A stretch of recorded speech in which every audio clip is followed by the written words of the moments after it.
জিনদের অভ্যাস হচ্ছে ওরা 24 ঘন্টার ভেতরে যে কোনো এক সময় হয় সাপ নাই বিড়াল, এগুলো হওয়াই লাগবে ওদের।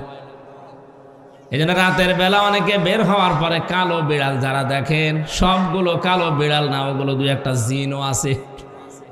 ওগুলো দেখলে আপনি একেবারে সরাসরি যদি দেখেন বলবেন আস্তাগফিরুল্লাহ অথবা লা হাওলা ওয়ালা কুওয়াতা ইল্লা বিল্লাহ। আর একটু বেশি পারলে আয়াতুল কুরসি পড়ে বুকে ফু দিয়ে নেবেন, নাই তো যদি দুষ্ট হয় আপনার একটা ক্ষতি করে দেবে। মুহাদ্দিস সাহেব নামাজ শেষ করার পরে ঘরের ভেতরে তাকিয়ে দেখলেন দুইটা সাপ খেলা করছে। পাশে গিয়ে বললেন, তোমরা যদি জিন হও চলে যাও, কারণ উনি জানে জিনেরা সর্পের রূপ ধারণ করে। একবার দুইবার তিনবার বলার পরে ওরা জায়গায় দাঁড়িয়ে আছে। উনি মনে করলেন এটা না সাপ হবে, ঘরের থেকে লাঠি এনে পিটিয়ে মেরে ফেললেন জায়গায়। এই জিনদের বাবা মা তাদের খবর হয়ে গেছে সন্তান কোথায়, অনুসন্ধান করতে করতে এসে মুহাদ্দিস সাহেবের ঘরের ভেতরে পেয়েছে। মুহাদ্দিসকে সহ দুইটা সন্তান মরা নিয়ে গেছে তার নিজেদের দেশে। জিনদের লক্ষ লক্ষ জিনেরা আছে, এটা তাফসিরে হাক্কানিতে পাবেন আপনি। আমি শিক্ষার জন্য বলছি। লক্ষ লক্ষ জিনদের সামনে জিনের পিতা ডাক দিয়ে বললেন, মুহাদ্দিস সাহেব আপনি আমার দুইটা সন্তানই পিটিয়ে মেরে ফেলেছেন, আমি ইচ্ছা করলে কোরআনের নির্দেশ অনুযায়ী আপনাকেও মেরে ফেলতে পারি। কারণ কেউ যদি কাউকে হত্যা করে তার তিনটা শরত আছে। 1 নম্বরে তাকে মেরে ফেলা লাগবে, 2 নম্বরে ওই লোকটা যদি জরিমানা দিয়ে দিয়ত দিয়ে তার পরিবারস্থ লোকদের কাছে ক্ষমা নিয়ে নেয়, এটার দ্বারাও তার মাফ হবে। আমাদের দেশে মানুষ হত্যা করার জন্য যে ফাঁসির অর্ডার দেওয়া হয়, 30 বছর জেল দেওয়া হয়, এটা কিন্তু কোরআনের নিয়ম না। আমি বহু মানুষকে এই 3টা বছর জেলে থাকা অবস্থায় মার্ডার মামলার আসামি দেখেছি। জিজ্ঞাসা করে, হুজুর আমি অন্যায়ভাবে হোক আর ন্যায়ভাবে যেভাবে হোক একটা মানুষ মেরে ফেলেছি, আমার যে সরকার 30 বছর জেল দিল এই দেশের আইনে, আমার কি মাফ হয়ে যাবে? না। আপনি যাকে মারলেন এর বিনিময়ে এক কথা হচ্ছে আপনাকে মেরে ফেলা লাগবে। দ্বিতীয় কথা হচ্ছে যদি মেরে ফেলা না হয়, ওই লোকটার আত্মীয় স্বজন যারা আছে, ছেলে মেয়ে বাবা মা স্ত্রী, তাদেরকে আপনার, ওরা যদি বলে 20 লাখ টাকা দেন আপনাকে মাফ করে দেব, আপনি যে ক্ষতি করলেন ওই টাকা দিলে আপনি মাফ পেয়ে যাবেন। 20 বছর 30 বছর আপনারা জেল খাটা লাগবে না। এটা ইসলামের নিয়ম ছিল। এটা কি ছিল? কোরআনে কারীম আয়াত শোনালেন জিনেরা, ইয়া আইয়ুহাল্লাযীনা আমানু কুতিবা আলাইকুমুল কিসাসু ফিল কতলা। ওহে যারা ঈমানের দাবি করো তাদেরকে বলছি, হত্যার বদলে হত্যা এটা আমি আল্লাহ লিখে দিলাম। কি করলাম? আরো জোরে বলেন। আল্লাহ কিন্তু ফারাজা শব্দটা দেননি। আলেম যারা আছেন তাদেরকে বলছি আল্লাহ কুতিবা দিয়েছেন। ফরজ শব্দ দিলেও তো অর্থ হয়ে যেত, কাতাবা দিলেন কেন? আমি যদি এখন এখানে সভাপতি যিনি আছেন বলি যে এই জমিটা আপনাকে আমি দিয়ে দিলাম মৌখিক, এর কোনো দাম আছে? কারণ জমিও আমার না, এ দেওয়ার ক্ষমতাও আমার নেই। আর আমি যদি এই জমির মালিক যিনি, তাকে দিয়ে দলিলে সই স্বাক্ষর করে লিখে ওনার হাতে বলে এই যে লিখিত, ওই জিনিসের দাম নেই। আরো আসতে বলেন। আল্লাহ শুধু ফরজন শব্দ দিলে দিতে পারতেন, না দিয়ে কুতিবা দিয়ে এটা জানিয়েছেন যে বিধানটা ছোটখাটো না, গুরুত্বহীন না, এটা কিন্তু লিখে সই স্বাক্ষর করে দলিল করে দিলাম, এর দাম আছে। এদেশে যারা এই দায়িত্বে আছে আজ 53 বছর, এই আয়াতটা যদি ঠিক এইভাবে বুঝে স্বাধীনতার পরে এদেশের সংসদে আয়াতটা কায়েম করে দিতে পারতো, বঙ্গবন্ধু হত্যার বিচার আমরা অনেক আগে পেয়ে যেতাম। সুতরাং সঠিকভাবে যদি বিচার ব্যবস্থায় এই আয়াতটা এখন যারা দায়িত্বে আছে সংসদে কায়েম করতে পারে, আগামীতে কিয়ামতের আগে দেশে আর অন্যায় কোনো মার্ডার হবে না। এই গ্যারান্টি আল্লাহর। আল্লাহর গ্যারান্টি আজ পর্যন্ত মিথ্যা হয়নি, হওয়ার সম্ভাবনা নেই। কথা বলেন না কেন?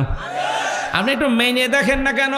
ফামান তাবিআ হুদায়া ফালা খাউফুন আলাইহিম ওয়ালা হুম ইয়াহজানুন।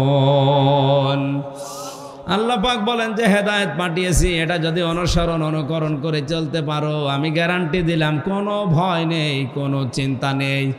যে সমস্ত ভয়গুলো মানুষ আজ করে, যে রাস্তায় গেলে আমরা অনেকেই খুন হয়ে যাই, বাড়িতে থাকলে অনেকে গুম হয়ে যায়, এই ভয়টা কোরআন গ্যারান্টি দিচ্ছে যে থাকবে না। আর কোরআন যদি না থাকে, ও ভয় দিন দিন আরো বাড়বে। এই জন্য আমাদের উচিত হচ্ছে ৯৬% মুসলমানের দেশে কোরআন এর এই আইনটা সংসদে পাশ হোক। এই কথা বলেন।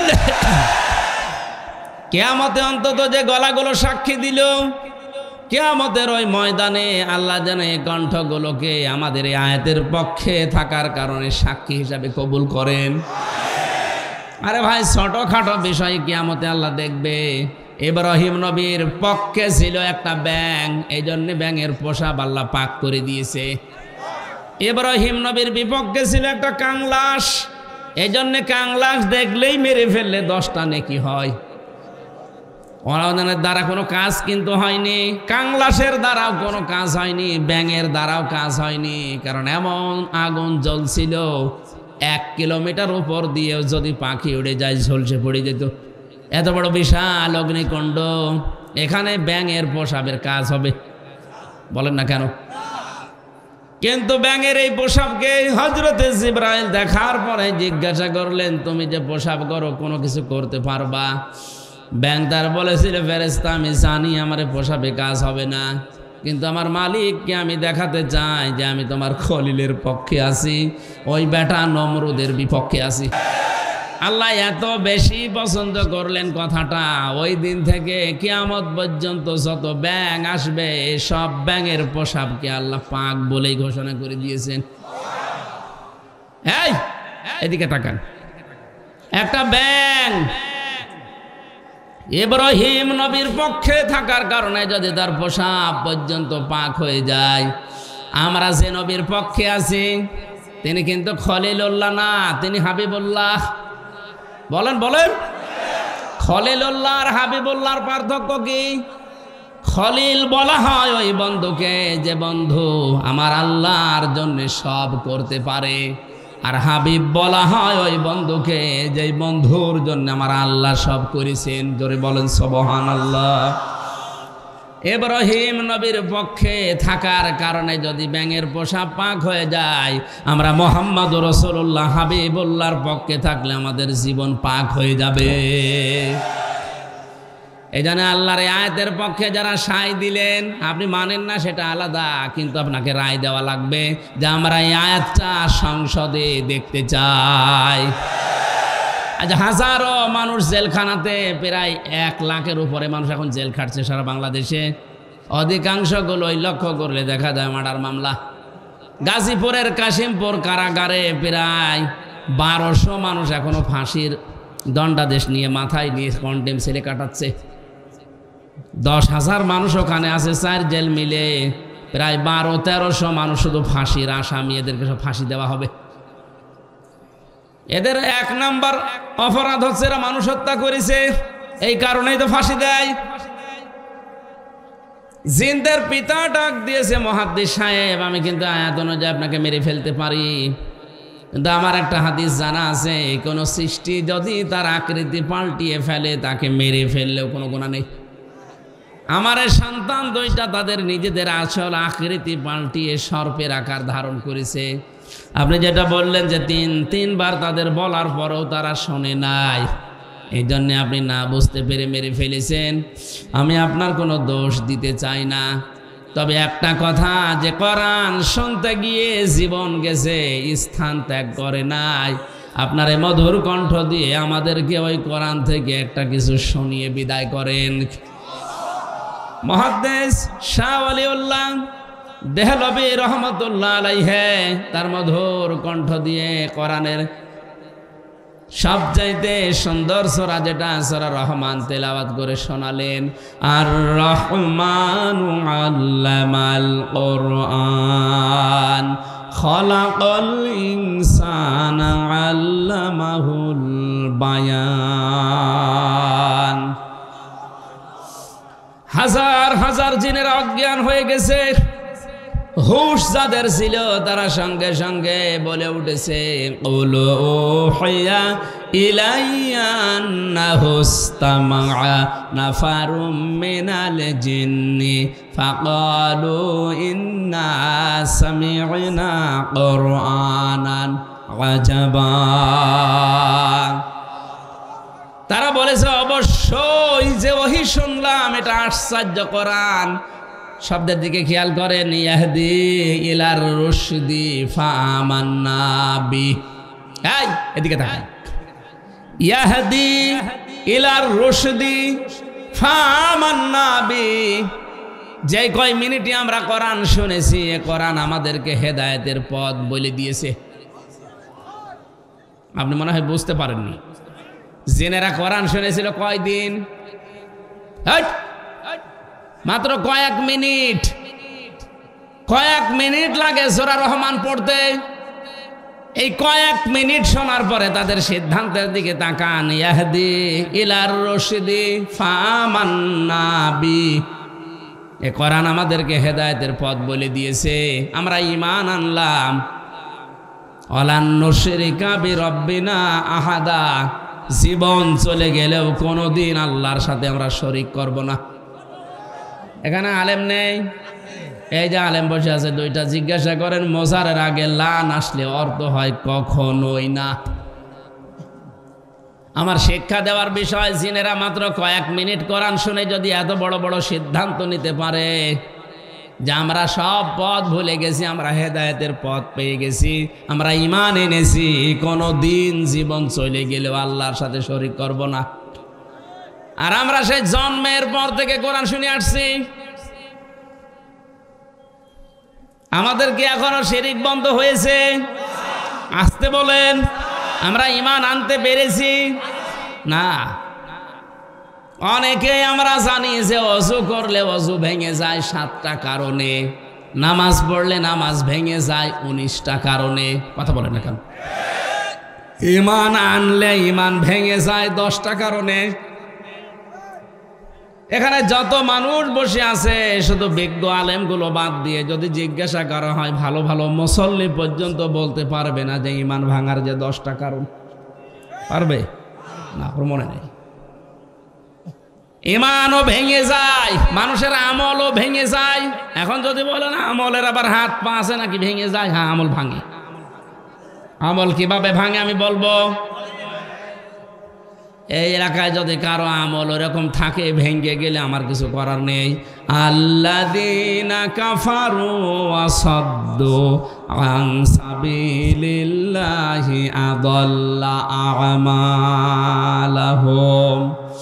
সূরা মুহাম্মাদের প্রথম আয়াতে আল্লাহ জানিয়েছেন, যারা কুফরি করে আর যারা আল্লাহর পথে বাধা সৃষ্টি করে, আযাল্লা ইউদিল্লু বাবে ইফআল, বাংলা অর্থ দাঁড়িয়েছে আমলের বহুবচন আমাল। কোন মানুষ যদি কুফরি করে আর আল্লাহর পথে বাধা সৃষ্টি করে, সে যেভাবে হোক ওর জীবনের পেছনের আমল আল্লাহ সব নষ্ট করে দিয়েছে, ভেঙে ফেলেছে। এ কোরআন শুনতে আসবে মানুষ আল্লাহর পথে না শয়তানের পথে? আরো জোরে বলেন। মাওলানা আমিনুলকে যারাই বাধা দিয়েছে, আমি সজ্ঞানে স্বেচ্ছায় একেবারে বাস্তবতার সাথে মিলিয়ে কোরআন সামনে নিয়ে বলছি, আপনি নামাজ পড়তে পারেন, পাগড়ি মাথায় দিতে পারেন, হজ করতে পারেন, কোরআন অনুষ্ঠান চালু হবে বাধা দেওয়ার জন্য যারাই বিভিন্ন কায়দায় চেষ্টা করেছেন, আপনার আমল ভেঙে গেছে। কোন হুজুর নিয়ে আসবেন? এবার নিয়ে আসেন। যদি মনে করেন না বানিয়ে বলছি, সূরা হুজুরাতের 2 নম্বর আয়াতের ব্যাখ্যা আছে, বিশ্ব নবীর উপরে যদি কেউ কথা বলে তাহলে তার আমল আল্লাহ নষ্ট করে দেয়, অথচ লোকটা জানেও না যে আমার আমল নষ্ট হয়ে গেল কি করে।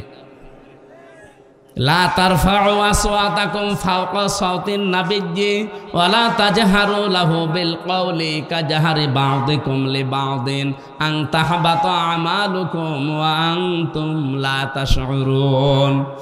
কোন ইমানদার যদি নবীর উপরে কণ্ঠ দিয়ে উচ্চ আওয়াজে কথা বলে, হে নবী আপনি জানিয়ে দেন তার আমল আর নেই, সব নষ্ট হয়ে গেছে। এই আয়াত আমি বানালাম। কাবা এখনো পর্যন্ত মসজিদে নববীতে নবীজির রওজার উপরে এটা স্বর্ণের অক্ষর দিয়ে লেখা আছে। আপনি বলেন তো এখানে নবী আসে কিয়ামত পর্যন্ত দুনিয়ায় আসবে? আরো জোরে বলেন বলেন। তো নবী তো আসবে না কিয়ামত পর্যন্ত, এই আয়াতটা আল্লাহ কোরআনে দিল কেন? আবার তারফাউ মোজারে দিয়েছেন, এই কারণেই দিয়েছেন বর্তমান, ভবিষ্যৎ, প্রেজেন্ট, ফিউচার। কারণ কিয়ামত পর্যন্ত নবী আসবে না, নবীর ওয়ারিস আলেমরা আসবে। মাওলানা আমিনুল যাই হোক, ওনারে নিয়ে অনেক সমালোচনা আমিও শুনেছি হোক, কিন্তু নামের আগে তো আলেম লিখা আছে। এক কথা বলেন না কেন? আপনি এটা অস্বীকার করতে পারবেন যে উনি কামেল পাস করেনি? অন্তত এই দেশের শিক্ষা ব্যবস্থা অনুযায়ী উনি তো আলেম, এই দেশে সবাই জানে মাওলানা আমিনুল সিরির বন্দরের আলেম। আপনি যাই করেন না কেন, উনি তো আর গানের অনুষ্ঠান দেয়নি যে আপনি বন্ধ করে দেবেন। কোরআন শোনার যে ব্যবস্থা করার জন্য চেষ্টা চালিয়েছিল, এমনি এমনি চোখ দিয়ে ওর পানি বের হয়নি। একটা মানুষ কতটা দুঃখ পেলে 15 দিন ঘুমাতে পারেনি, আপনাদেরকে কোরআনে কারিম শোনাবে এই জন্যে। সুতরাং কোরআন শুনতে যারা বাধা সৃষ্টি করেছেন, সে যেভাবেই হোক না কেন আপনার আমল কিন্তু ভেঙে গেছে। এই এদিকে তাকান। নামাজ ভেঙে যাওয়ার কারণ আমরা জানলাম কয়টা? 19টা। কয়টা? ওযু ভেঙে যাওয়ার কারণ কয়টা? আমল ভেঙে যাওয়ার কারণ কয়টা? 2টা। আন্দাজে শুনছে। সূরা মুহাম্মদের প্রথম আয়াত দলিল দিলাম না যে 2টা? কথা বলেন না কেন? পৃথিবীর যে কোনো জিনিস আপনি দেখবেন সেটা নষ্ট হয়ে যাওয়া, ভেঙে যাওয়ার একটা পথ আছে। আমাদের যে আমল আছে, আমল ভেঙে যায় এই কারণে, নামাজ ভেঙে যায় এই কারণে, রোজা ভেঙে যায় এই কারণে, হজ ভেঙে যায় এই কারণে, যাকাত নষ্ট হয়ে যায় এই কারণে। যাকাত নেওয়ার জায়গা আছে 8টা। কয়টা? 8টা বাদ দিয়ে যদি মানুষ 9 নাম্বার জায়গায় দেয়, তাহলে ওই যাকাত ভেঙে যাবে, নষ্ট হয়ে যাবে। জান্নাত যাওয়ার জন্য যেটা আসল দরকার, ঈমান, ঈমানও মাঝে মাঝে ভেঙে যায়। আসতে বলেন। ঈমান ভাঙে না? ঈমান ভাঙার কারণ 10টা। কয়টা? আমি সংক্ষেপে আপনাকে লিখে নেওয়ার জন্য বলছি, কাজে লাগবে লিখেন। ঈমানও মানুষের ভেঙে যায়। 1 নম্বরে সূরা জুমারের 65 নম্বর আয়াতের দলিলটা আছে। আমি শুধু থিওরিগুলো বলছি, বাড়িতে মিলিয়ে নিয়েন। 1 নম্বরে দুনিয়া কেউ যদি শিরিক করে, তার ঈমান ভেঙে যায়, নষ্ট হয়ে যায়। ওই ঈমান নিয়ে জান্নাতে যাওয়া সম্ভব না। 2 নম্বরে কেউ যদি কুফরি করে, কুফরি মানে কি? ঢেকে ফেলা। কুফরি মানে অস্বীকার করা, ঢাকনা দেওয়া, চেপে রাখা, গোপন করা। আল্লাহর কোন বিধান জানার পরে যদি কেউ চেপে রাখে, গোপন করে, সে উপকার আনতে কাফের, তারও ঈমান ভেঙে গেছে। আর এইটা বাংলাদেশে এখন বেশি। 3 নম্বরে কেউ যদি নেফাকি করে, 3 নম্বরে নেফাক যাদের ভেতরে আছে, মুনাফিকি, উপরে ফিটফাট, ভেতরে সদরঘাট, আপনার ঈমান ভেঙে গেছে। আমি একটা উদাহরণ তাফসীর থেকে লিখেছি, যারা সব ধর্মকে সমান মনে করে, ওদের ঈমান নষ্ট হয়ে গেছে। আরে দেশে এরকম অনেক মানুষ এখন দিন দিন বাড়ছে। সব ধর্ম সমান আপনি বিশ্বাস করা তো দূরের কথা, আপনি বলেন কি করে? যে দলিলগুলো আপনি দেন যে লাকুম দীনুকুম ওয়ালিয়া দীন, লা ইকরাহা ফিদ্দীন, এই আয়াতের অর্থ আপনি নিজেই ভুল করছেন, নিজেই উল্টাপাল্টা করে ঈমান হারাচ্ছেন, মানুষকেও হারাতে বাধ্য করছেন।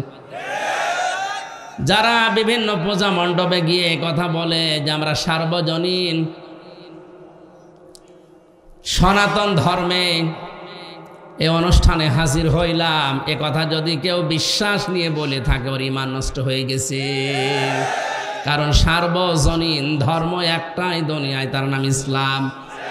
আর সনাতন ধর্ম মনে করি অনেকেই বলি হিন্দু ধর্ম না, সনাতন মানে পুরাতন। সনাতন মানে এ পৃথিবীতে সব চাইতে পুরাতন ইসলাম, এর আগে কিছু ছিল না। এক কথা বলো না কেন? পৃথিবীর প্রথম মানব যিনি হযরতে আদম, তার ধর্ম কি? আরো জোরে। সুতরাং এ কথা কারা প্রচার করেছে আমরা জানি না, যে সনাতন ধর্ম মানে হিন্দু ধর্ম, এটা মিথ্যা কথা। সনাতন ধর্মই পৃথিবীতে ইসলাম। ইন্নাদ-দীনা ইনদাল্লাহিল ইসলাম, আল্লাহর কাছে একমাত্র ধর্মের নাম ইসলাম। এজন্য ধর্মের আগে আলিফ লাম আছে। এখানে যারা গ্রামার বসে, আলিফ লাম 4 প্রকার। এখানে যে আলিফ লাম দেওয়া আছে নির্দিষ্ট করার জন্যে। আমি যদি মাওলানা হোসাইনকে বলি ভাই আমি দিনাজপুরে যাব, উনি যদি বলে এই যে এই রাস্তাটা, এর আগে তাহলে তরিকের আগে আলিফ লাম দেওয়া লাগবে।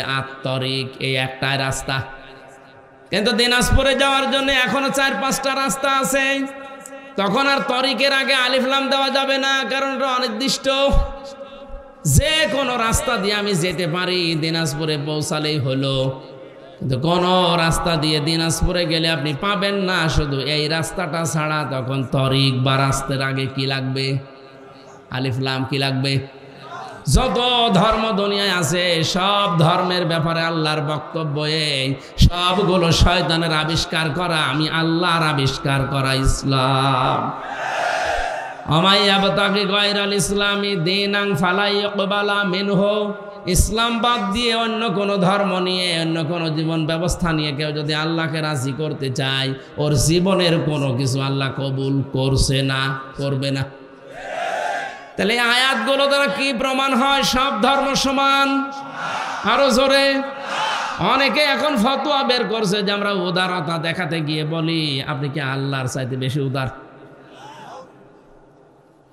আশা করছি এটা যারা ভুল বুঝে হোক আর জেনে শুনে হোক ষড়যন্ত্র করে বলছেন, আপনার ঈমান ভেঙে গেছে। 4 নম্বরে, নবী ছাড়া যারা অন্য কারো আদর্শ ভালো মনে করে। কয়েকদিন আগে একটা জরিপ পেয়েছিলাম, এদেশে বিশ্ব নবীকে একমাত্র আদর্শ মেনে চলে মাত্র 100 জনের 15 জন। তাহলে এই যে পয়েন্টগুলো আমি কোরআন থেকে হাদিস থেকে লিখেছি, প্রত্যেকটার পেছনে হায়াতের দলিল আছে।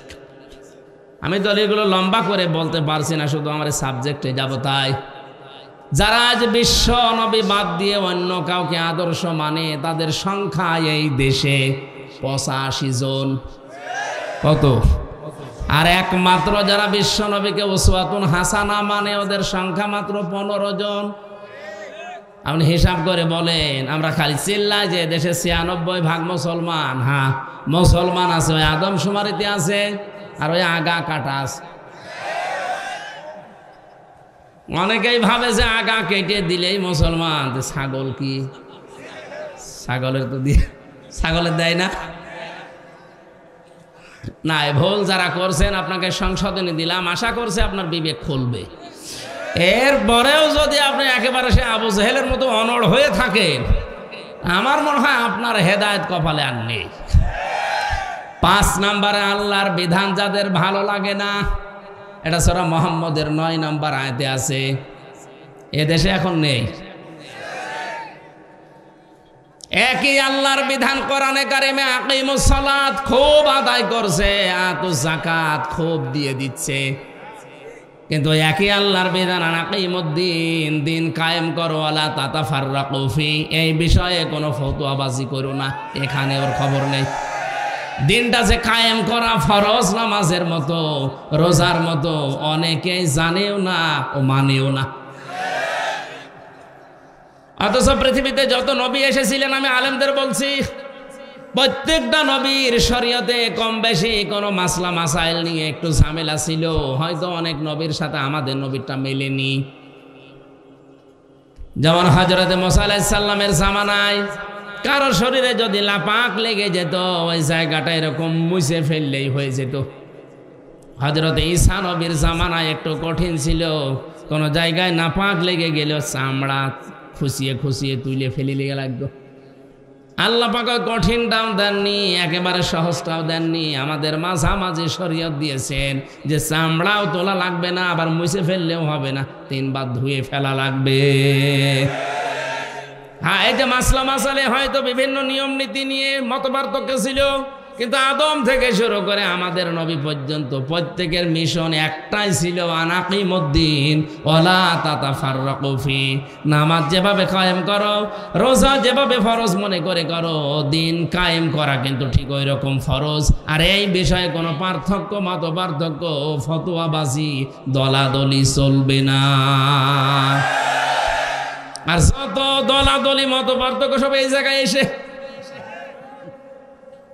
এদেশে মানুষ যত তার চাইতে দল বেশি। এটা মিথ্যা কথা, কারণ এমনও লোক আছে একজন 2-3 দল করে, যখন যে দল উনি ওই দলের কর্মী, যেদিকে বৃষ্টি পড়ে ওইদিকে ছাতা ধরে, এরকম মানুষ আছে না নেই? আল্লাহর কোন বিধানকে আপনি যদি খারাপ মনে করেন, হ্যাঁ আপনার বুঝে আসছে না সেটা আলাদা কথা বলছেন। আল্লাহর বিধানকে খারাপ মনে করলে ঈমান নষ্ট হয়ে যায়, ভেঙে যায়, ব্যর্থ হয়ে যায়। 6 নম্বরে দিনের কোন বিধানকে নিয়ে কেউ যদি কটাক্ষ করে, উপহাস করে, মর্যাদা দিতে না চায়, এটা আজ দিন দিন বাড়ছে। আল্লাহর বিভিন্ন বিধান নিয়ে মানে তো না, আরো কটাক্ষ করে, আরো উপহাস করে উড়িয়ে দেয়। আমি একটা উদাহরণ দিচ্ছি আল্লাহর কোরআন থেকে, একটু খেয়াল করে শোনেন। কোরআনের কোন আয়াত বোঝার জন্য কেউ যদি চেষ্টা করে, তার কিন্তু 500 রাকাত নফল নামাজের সওয়াব হবে। ইন্নাল্লাযীনা কাযযাবু বিআয়াতিনা ওয়াস্তাকবারু আনহা লা তুফাত্তাহু লাহুম আবওয়াবুস সামা ওয়া লা ইয়াদখুলুনাল জান্নাহ। আল্লাহ পাক বলেন, হে নবী, নিশ্চয় যারা আমি আল্লাহর আয়াতকে অবিশ্বাস করে, মিথ্যা মনে করে, আর যখন আমার আয়াত দিয়ে ওয়াজ করা হয়, তাফসির করা হয়, ব্যাখ্যা করা হয়, সতর্ক করা হয়, ও মানুষ সতর্ক না হয়ে অহংকার করে আরো উঠে চলে যায়। ওয়াস্তাকবারু আনহা, ইস্তেকবার করে, অহংকার করে, দাম্ভিকতা দেখিয়ে মুখ ফিরিয়ে চলে যায়। লা তুফাত্তাহু লাহুম, তুফাত্তাহু মুজারে, বর্তমান, ভবিষ্যৎ, প্রেজেন্ট, ফিউচার, তার জন্য খোলা হচ্ছে না, হবে না। আবওয়াবুস সামা, বাবের বহু বচন আবওয়াব, বাব মানে দরজা, আবওয়াব মানে দরজা সমূহ, সামা মানে আকাশ, আকাশের একটা দরজাও তার জন্য খোলা হচ্ছে না, হবেও না। এতটুকু আল্লাহ শেষ করেননি, পরবর্তী কথা আরো কঠিন। ওয়ালা ইয়াদখুলুনাল জান্নাহ, ওরা জান্নাতে যাচ্ছে না, যাবে না। আপনি হিসাব করছেন পেছনের হাত দিয়ে। আজ যারা আল্লাহর আয়াতকে অবিশ্বাস করেন, কটাক্ষ করেন, মিথ্যা মনে করেন, অহংকার করে মুখ ফিরিয়ে চলে যান, আপনার কিন্তু জীবনের বড় ক্ষতি 2টা। আকাশের দরজা সব সময় আপনার জন্য বন্ধ, আপনার আমল ওঠা বন্ধ হয়ে গেছে। 2 নাম্বার, আপনি জান্নাতে কোনোদিন যাচ্ছেন না, যাবেনও না। আল্লাহ একটা উদাহরণ দিচ্ছেন, হাত্তা ইয়ালিজাল জামালু ফি সামিল খিয়াত। হাত্তা মানে যতক্ষণ পর্যন্ত, ইয়ালিজা মানে প্রবেশ করা, যতক্ষণ পর্যন্ত প্রবেশ না করে সূচের ওই ছিদ্র দিয়ে উট, তার মানে সূচের ছিদ্র দিয়ে উট প্রবেশ করা যেরকম অসম্ভব, ওই মানুষগুলোর আল্লাহর জান্নাতে যাওয়া ওই রকম অসম্ভব। আল্লাহ উদাহরণটা দিয়ে জানিয়েছেন, বান্দা তোর জন্য আমার জান্নাতে যাওয়া সম্ভব না। সুতরাং আল্লাহর আয়াত নিয়ে যারা কটূক্তি করছেন, তারা থামেন, আপনার জন্য জান্নাতে যাওয়া সূচের ছিদ্র দিয়ে উট যাওয়ার মতো কঠিন। আল্লাহ শেষ করে দিলে হয়তো আমি বলতাম না, এর পরবর্তী কথা আরো কঠিন। ওয়াকাযালিকা নাজিজিল মুজরিমিন, আল্লাহ বলেন এইভাবে করে আমি পাপিষ্ঠদেরকে শাস্তি দেব। লাহুম মিন জাহান্নামা মিহাদু ওয়া মিন ফাওকিহিম গাওয়াশ ওয়াকাযালিকা নাজিজিজ যালিমিন। এই যে মানুষগুলো যারা আল্লাহর আয়াত নিয়ে, আল্লাহর কোরআন নিয়ে, আল্লাহর বিধান নিয়ে কটূক্তি করে, উপহাস করে, এরা নামাজ পড়তে পারে, রোজা রাখতে পারে, দাড়ি রাখতে পারে, মারা যাওয়ার সঙ্গে সঙ্গে আমি আল্লাহ কবরটা জাহান্নাম বানিয়ে দেব। আল্লাহ শুধু এতটুকুই দেননি, আল্লাহ এর পরবর্তী শব্দের দিকে খেয়াল করেন।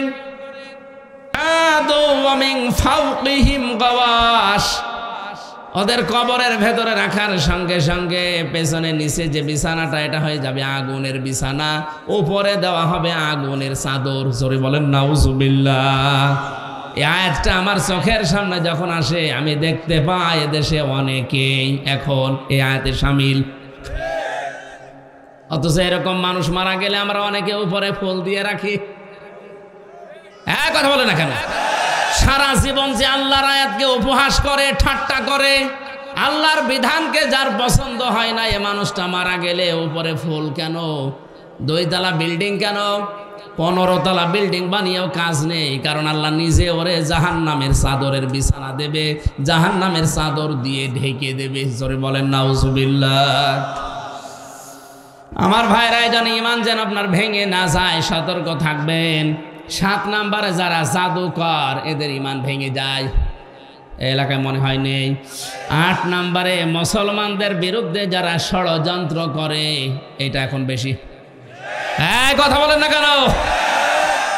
মুসলমানদের বিরুদ্ধে, মানুষের বিরুদ্ধে না, মুসলমানদের বিরুদ্ধে যারা ষড়যন্ত্র করে, এই লোকটার ঈমান ভেঙে যায়। মান সালিমাল মুসলিমুনা মিন লিসানিহি ওয়া ইয়াদিহি, ওই লোকটাই আসল মুসলমান, যার হাত থেকে মুখ থেকে মানুষেরা নিরাপত্তা পায়। ঠিক আছে? না না, ঠিক নেই। এই আপনি কি শোনেন?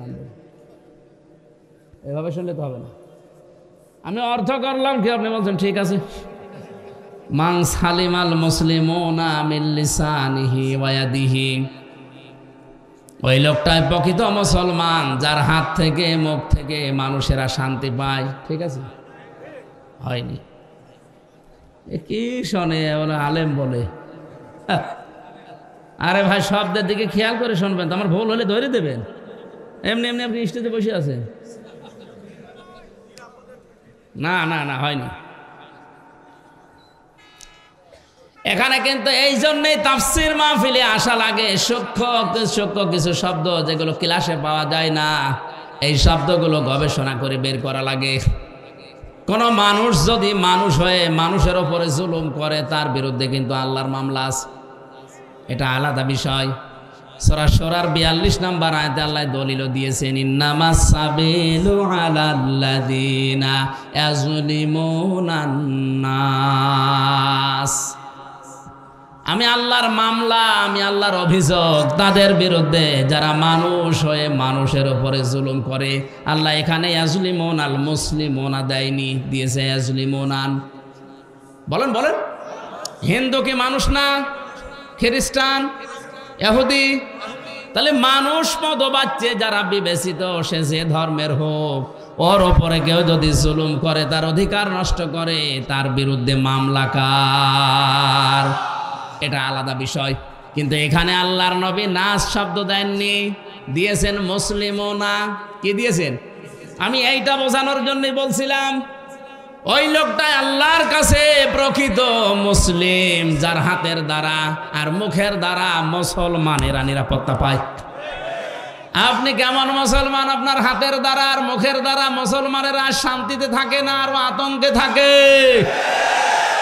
এখানে ইয়াদি মানে এই হাত শুধু না, ক্ষমতার হাত। কথা বলেন, আইনের হাত, টাকা পয়সার হাত, প্রভাব প্রতিপত্তির হাত, এই হাতও হতে পারে। এক একটা শব্দের প্রায় 33টার উপরে অর্থ আছে, সর্বনিম্ন 33টা, উপরে 99টা। যেখানে যেই শব্দটা খাটবে, অ্যাপ্রোপ্রিয়েট হবে, ওইটা ওই জায়গায় আপনাকে লাগানো লাগবে। এই জন্য তাফসীর করতে গেলে এক শব্দের একাধিক অর্থ আপনার জানা থাকতে হয়, না একটা শব্দের একটা অর্থ জেনে যদি শুরু করতে চান, আপনি উলটপালট করে ফেলবেন। কোরআনে কারিমে আল্লাহ দরবা দিয়েছেন, দরবা মানে মারা। দরবা মানে কি? আমাদের সে মিজান মুন সাহেবে পড়িয়েছে, দরবা মানে আঘাত করা, দরবা মানে মারা। অথচ তাফসীরের ভাষায় 33টার উপরে শব্দ আছে। দরবা মানে দৃষ্টান্ত দেওয়া, দরবা মানে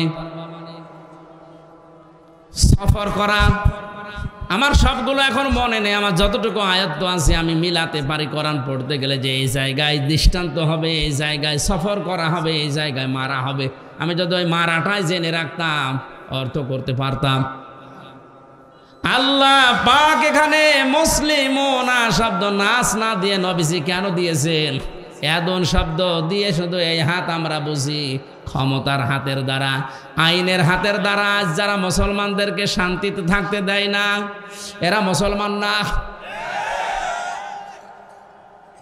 প্রভাব প্রতিপত্তি আছে এলাকায়, টাকা পয়সার মালিক, এই কারণে তাদের এই টাকা পয়সার যে হাত আছে, প্রভাব প্রতিপত্তির হাত আছে, এই হাতের দ্বারাও অনেক মুসলমান আজ শান্তিতে নেই। অনেক মুসলমানের প্রভাব প্রতিপত্তি আছে, জোর করে মসজিদের সভাপতি হয়ে বসে আছে, না দিলে আবার রাগ করে। এটা একটু বেশি হয়ে গেল। হ্যাঁ, মসজিদের সভাপতি হওয়ার জন্য কমপক্ষে 5টা গুণ লাগে। কয়টা? না ভাই, আমার এই ওয়াজ করার দরকার নেই। অনেক সভাপতি শেষে বলবো আমার দরকার নেই, আমি ছেড়ে দিলাম, তোর চালাগা যা।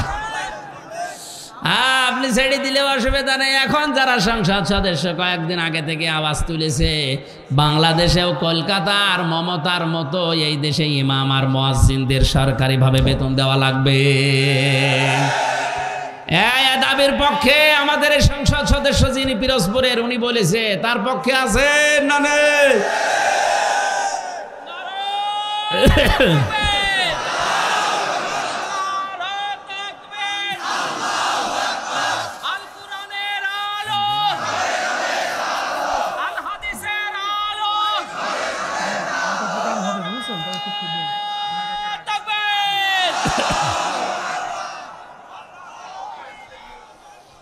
এই পৌরসভার মেয়র যিনি আছেন, ড্রেন পরিষ্কার করে, টয়লেট পরিষ্কার করে, তার যদি বেতন দেওয়া যায় 3 লক্ষ 3.5 লক্ষ, মসজিদের ইমামের বেতন আর মুয়াজ্জিনের বেতন দিতে গেলে আমাদের প্রধানমন্ত্রী পারবে না।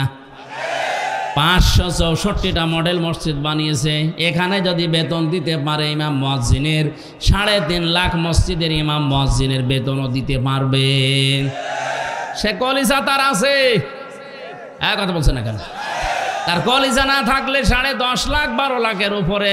তাকান কত মানুষকে আশ্রয় দিয়েছে। চীন এত বড় রাষ্ট্র, একটা মানুষও নেয়নি। কথা বলছে না কেন? আর সমালোচনা আলোচনা তার বিরুদ্ধে পক্ষে বিপক্ষে আছে, কিন্তু তার কয়েকটা কাজ কিন্তু খুব ভালো। বিশেষ করে একটি খামার একটি বাড়ি, এই প্রকল্পের মাধ্যমে অনেকে আজ একটা কর্মজীবন পেয়েছে, একটা মাথা গোজার ঠাঁই পেয়েছে। প্রধানমন্ত্রীর জীবনে কিছুই যদি আল্লাহর ভালো না লাগে, এই কাজটা ভালো হবে, কারণ এটা কোরআনে কারিমের সূরা মুদ্দাসসির থেকে নেওয়া। আলাম নাকুন নুতি'মুল মিসকিন, হে নবী আপনি মিসকিনদেরকে খাবার দেবেন। যারা দেয় না তারা মুসলমান দাবি করলেও জাহান্নামে যাবে। সুতরাং শুধু নিজে খেয়ে পরে বাঁচবেন, এতিম মিসকিন অসহায় মানুষের খবর রাখবেন না, আপনি জান্নাতে যেতে পারেন না। উনি হয়তো এই আয়াত থেকে এই শিক্ষাটা নেওয়ার জন্য একটি খামার একটি বাড়ি প্রকল্প চালু করেছিল। আর দুর্নীতি হয়েছে, হয়তো অনেকে একটি খামার একটি বাড়ি বানাতে গিয়ে বাঁশের বদলে রড দিয়েছে, আমরা জানি, কিন্তু কাজ তো করেছে। যারা দায়িত্ব পেয়েছিল ওরা 2 নাম্বারই করলে উনি ওখানে ঢাকা থেকে করবে কি? সুতরাং এই কাজটা যেন আল্লাহ কবুল করেন। লক্ষ লক্ষ মানুষের মাথা গোজার মতো একটা ঠাঁই হয়েছে, একটা কর্মসংস্থান তৈরি হয়েছে। জোরে বলেন সুবহানাল্লাহ। আমি কিন্তু শিক্ষা দেওয়ার জন্য যে জায়গায় ছিলাম ওখানে ফিরে যাচ্ছি। যে মানুষগুলো কাউকে মুসলমানদের বিরুদ্ধে ষড়যন্ত্রে লাগিয়ে দেয়, এই লোকটার মুসলমান থাকে না, ইমান ভেঙে যায়। 9 নম্বরে কাউকে যদি কেউ ইসলামের ঊর্ধ্বে মনে করে, ওর ইমান নষ্ট হয়ে যায়। আমি এই শব্দটা আর বলবো না। কাউকে আপনি ইসলামের ঊর্ধ্বে মনে করতে পারবেন না, এমনকি নবীজিও না। কারণ নবীজি ইসলামের প্রচারক ছিলেন, ইসলামের খাদেম ছিলেন। বিশ্ব নবীকে যখন পাথর দিয়ে দিয়ে মেরে মেরে রক্তাক্ত করে ফেলে রাখতো, জিবরাইল এসে পাথরগুলো সরিয়ে বড় একটা পাথরেরকে বলতেন তুলা হয়ে যাও, তোলার মতো নরম করে ওখানে যখন শুয়ে দিতেন, জিবরাইলকে নবীজি বলে ভাই আমার কি কাজ? নবীজিকে আল্লাহ শুনিয়েছেন, ফেরেশতা বলে দাও যে দিনের জন্য নবীকে পাঠিয়েছি ওই দিনের জন্য মার খেয়েছে, সকাল বেলা থেকে মুহাম্মদ রাসূলুল্লাহর ওই দিনের প্রচার করাই কাজ। তাহলে দিনের মর্যাদা কত বেশি ইসলামের। এজন্য ইসলামের ঊর্ধ্বে কাউকে মনে করা যাবে না, সে যেই হোক। কথা বুঝতেছেন? আমার কাছে আগে ইসলাম, আমি মুসলিম হিসাবে, এরপরে অন্য কিছু। 10 নম্বরে ইসলামের কোন বিধানকে যারা ঘৃণা করে, এটা সূরা সেজদার 22 নম্বর আয়াতের ব্যাখ্যায় পাবেন। তাহলে আমি বলছিলাম দুনিয়াতে অনেক কিছু আছে যেগুলো করলেই হয় না, ভেঙে নষ্ট হয়ে যায়।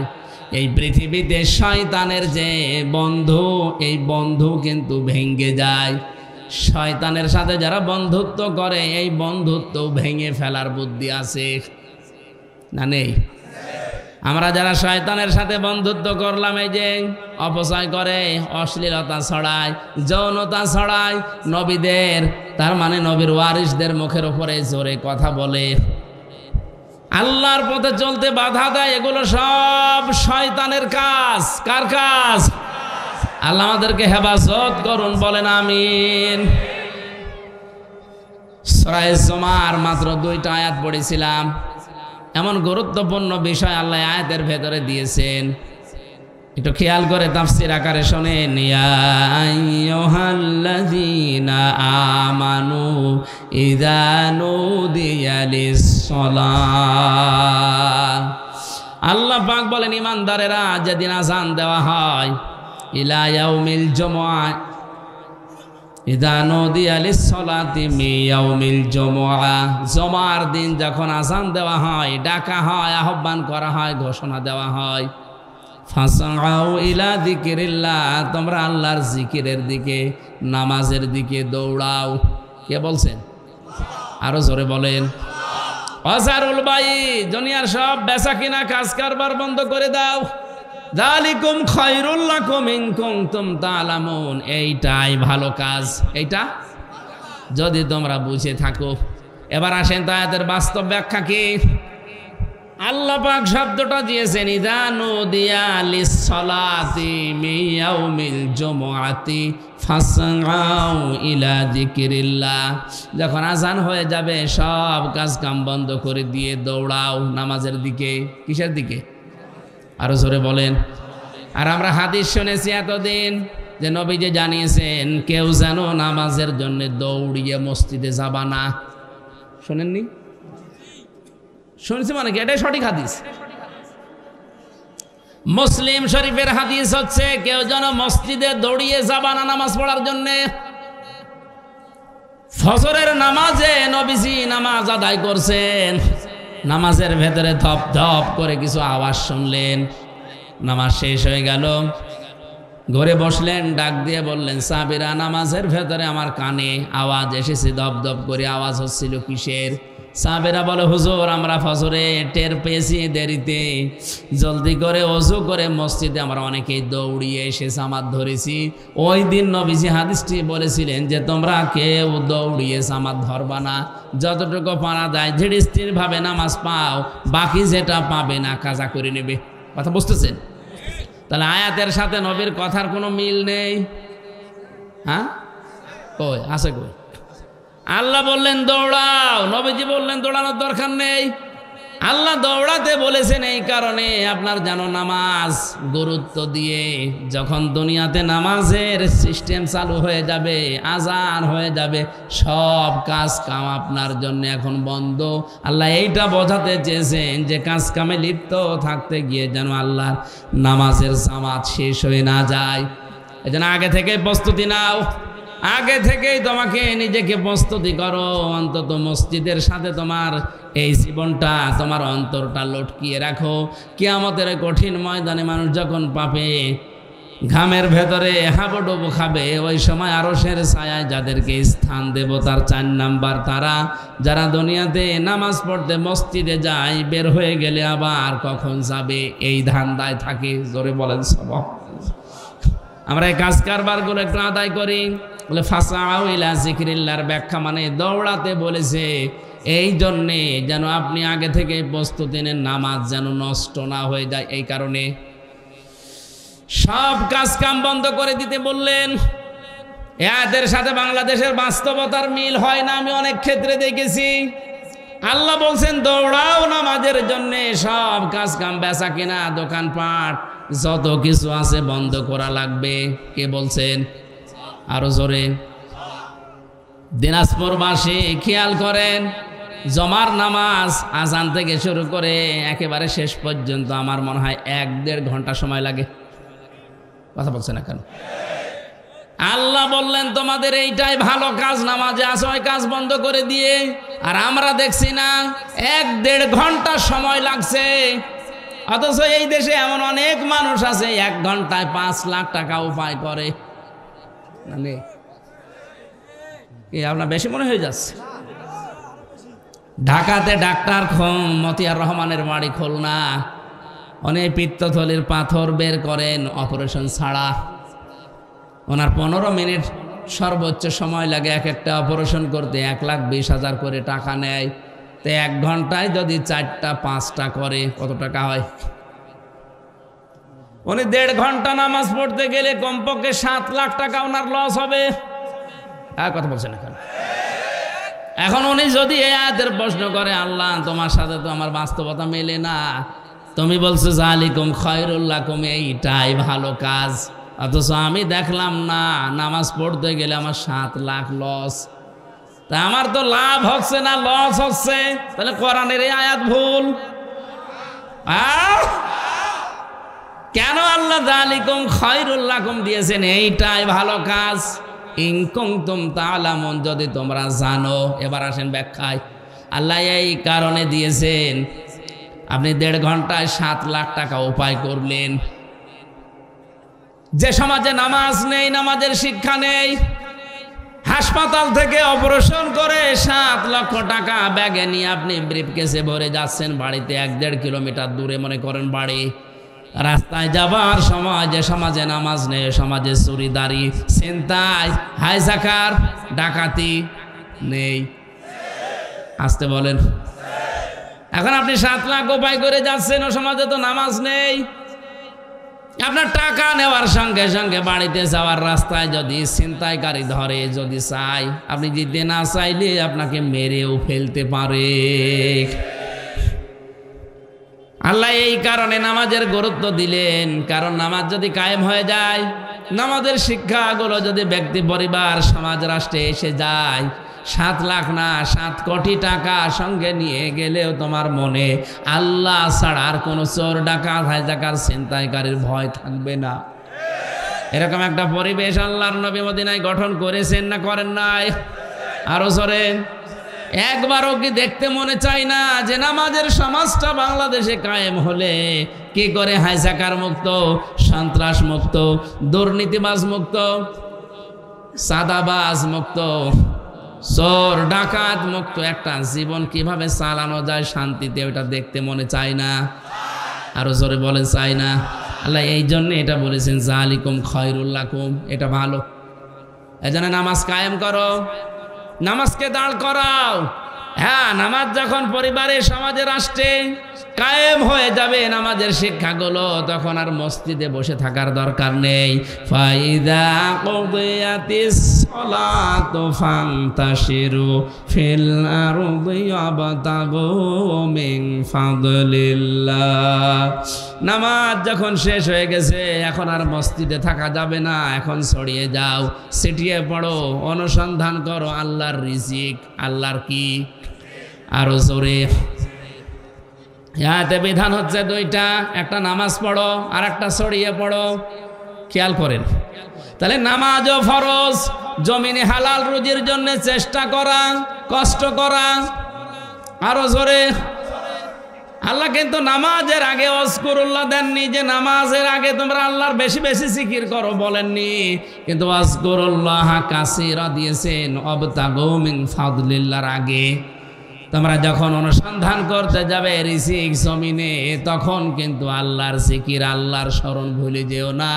কারণ আমি আল্লাহ জানি নামাজে দাঁড়িয়ে মানুষ এমনি আমাকে ডাকবে, কিন্তু বাস্তবতায় গিয়ে, কর্মজীবনে গিয়ে, প্র্যাকটিক্যাল লাইফে গিয়ে যদি আমি আল্লাহর কথা মনে না থাকে, ওখানে দুর্নীতি হওয়ার সম্ভাবনা আছে না নেই? এই জন্য নামাজের ভেতরে অনেককে দেখা যায় কাকু কাঁদতেছে, নামাজের গুরুত্বও দিয়েছে, কিন্তু কর্মজীবনে যে এই জিকিরটা আর স্মরণ করে না, এই জন্যে ঘুষ খায়, সুদ খায়। আরো জোরে বলেন। ভার্সিটিতে থাকাকালীন একবার মাস্টার্সের সার্টিফিকেট নিয়ে আসতে গেছে, যার কাছে গেলাম বললাম স্যার সই করে দেন একটা সিল মেরে। অনেক আমারে বলছে হামজা তাড়াতাড়ি কর। বলছে স্যার আমি তো তাড়াতাড়ি করছি। কিছুক্ষণ পরে আমারে বলছে তাড়াতাড়ি কর, আমি জোহরের নামাজে জামাত ধরবো। আমি বলছি আমি তো তাড়াতাড়ি করছি, আমি গাড়ি ধরবো। মাথা নিচু করে বলছে 1000 টাকা বের কর। তো আপনি জামাত ধরবে? কিসের জামাত আপনার? এইটাই আপনার আসল জামাত। সরকার আপনার কাছে 8টা ঘন্টা কিনে নিয়েছে, 45,000 টাকা বেতন আপনার। এক কথা বলেন না কেন? আপনি মাত্র 10 মিনিট নামাজ পড়তে যাবেন শহরের, এই 10 মিনিটের জন্য এত তাড়াতাড়ি করছেন যে তাড়াতাড়ি কর আমি জামাত ধরবো। তা আপনার যে 8 ঘন্টা জামাত এখানে চলছে, ছেলে মেয়েরা আসবে সই করে সিল মেরে দেবেন, এইটাই আপনার জামাত। কথা বলেন না কেন? আল্লাহ এই জন্য বলেছেন কর্মজীবনে যে যেন আমাকে ভুলেছেও না, আমার জিকিরটা ওই জায়গায় আরো বেশি করো, তাহলে এই দেশে দুর্নীতি হবে না। আয়াতের শেষে ছিল লাআল্লাকুম তুফলিহুন, যদি এটা করতে পারো আমি আল্লাহ বলছি তোমরা সফল হয়ে যাবে। জোরে বলেন সুবহানাল্লাহ।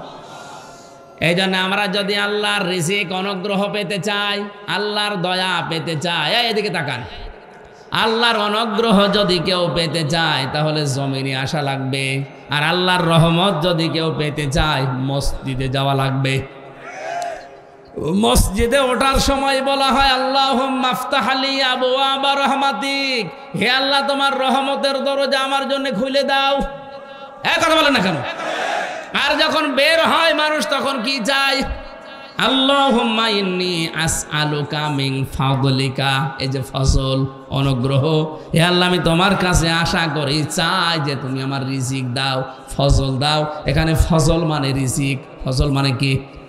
তাহলে আমাদের কাজের সময় কাজ করা লাগবে, আর নামাজের সময় দুনিয়ার সব স্টপ, নামাজ পড়া লাগবে। এখন থেকে সিদ্ধান্ত নিয়ে যান, যত কঠিন পরিস্থিতি তৈরি হোক না কেন ফরজ নামাজ আমি জীবনে আর ছেড়ে দেব না। হ্যাঁ, আমি আর চাই করি না কেন ফরজ নামাজ, নামাজ শেষ হয়ে গেলে মসজিদে আর বসেও থাকবো না, কারণ আল্লাহর নির্দেশ ফান্তাশিরু ফিল আরদি ওয়াবতাগু মিন ফাদলিল্লাহ। নামাজ শেষ হয়ে গেছে, এখন জমিনে ছড়িয়ে পড়ো, এ নির্দেশ কার? নবীজি জানিয়েছেন আল কাসিবু হাবিবুল্লাহ, যারা কাজ করে খায় জমিনে এরা সাধারণ মানুষ না, এরা আল্লাহর বন্ধু। আমরা আল্লাহর বন্ধু খোঁজার জন্য সেই চট্টগ্রামে যাই, বরিশালে যাই, সিলেটে যাই, ফরিদপুরে যাই। কে বলেছে ওগুলো আল্লাহর বন্ধু? যারা কাজ করে খায় না, বসে বসে খায়, ওগুলো আল্লাহর শত্রু। আল কাসিবু হাবিবুল্লাহ, যারা উপার্জন করে খায়, কাজ করে খায়, এরা কার বন্ধু? এই কাজটা যত ছোট হোক কোনো অসুবিধা নেই। এই যে মাইক টাঙিয়েছে যারা, এরাও কাজ করে খায়, রাস্তা ঝাড়ু দেয়, এরাও কাজ করে খায়। এই জন্য আয়াতের শিক্ষা হচ্ছে নামাজের সময় হয়ে গেলে দুনিয়ার সব আমার কাছ থেকে মাইনাস হয়ে যাবে। নামাজের সময় হয়ে গেলে দুনিয়া বলে আমার আর কিছু নেই, আমার এখন আল্লাহর বিধান সামনে, নামাজ শেষ, এখন আমাকে যাওয়া লাগবে কর্মজীবনে রিজিক তালাশ করার জন্যে। আল্লাহুম্মা আমিন। রব্বানা আতিনা ফিদ দুনিয়া হাসানা ওয়া ফিল আখিরাতি হাসানা ওয়া কিনা আযাবান নার। আল্লাহ বিশাল আয়োজনকে কবুল করো। আমার শরীর এবং কণ্ঠের দিকে তাকিয়ে আমি শেষ করে দিলাম, আবার তুমি আমাকে আগের অবস্থায় স্বাভাবিক অবস্থায় ফিরিয়ে দাও। আমার কণ্ঠটা তুমি ভালো রাখো, সুস্থ রাখো শরীরটা, আমার এলেম তুমি বাড়িয়ে দাও, কোরআনের কথাগুলো সহজ সরল ভাষায় বলার তৌফিক দাও। এই মাহফিলের আয়োজন করতে গিয়ে যারা যেভাবে সহযোগিতা করেছে আল্লাহ তাদেরকে কবুল করে নাও। তোমার এক বান্দা কয়েকদিন আগে তার ছেলেকে হারিয়ে ফেলেছে, আল্লাহ ছেলেটাকে মাফ করে দাও। আমার আমিনুল ভাই সহ প্রশাসনের যে ভাইগুলো মাহফিলের জন্য সর্বাত্মক সহযোগিতা করেছে, এদের মা বাবা আত্মীয় স্বজন স্ত্রী পুত্র যারা দেশে আছে এদের উপরে তোমার খাস রহমত নাজিল করো। মা বোনদেরকে কবুল করে নাও, মা বোনদেরকে ফাতিমার মতো আয়েশার মতো বানাও, রোগ শোক থেকে তাদের মুক্ত করো। এ আসনের মাননীয় এমপি মহোদয় যিনি এখন অর্থমন্ত্রীর দায়িত্বে আছেন, আল্লাহ তাআলা তার শরীরটা সুস্থ রাখো, ঈমানটাকে তুমি মেহেরবানি করে ভরপুর করে দাও। আমাদের প্রধানমন্ত্রী শেখ হাসিনা থেকে শুরু করে যারাই দেশের দায়িত্বে আছে ওমরের মতো সততা দিয়ে দাও, আমাকে তুমি মাফ করে দাও। আগামীতে মাহফিলটা বিশাল আকারে মঞ্জুর করো। যখন এই মরণ আসবে একবার হলেও যেন পড়ি লা ইলাহা ইল্লাল্লাহু মুহাম্মাদুর রাসূলুল্লাহ।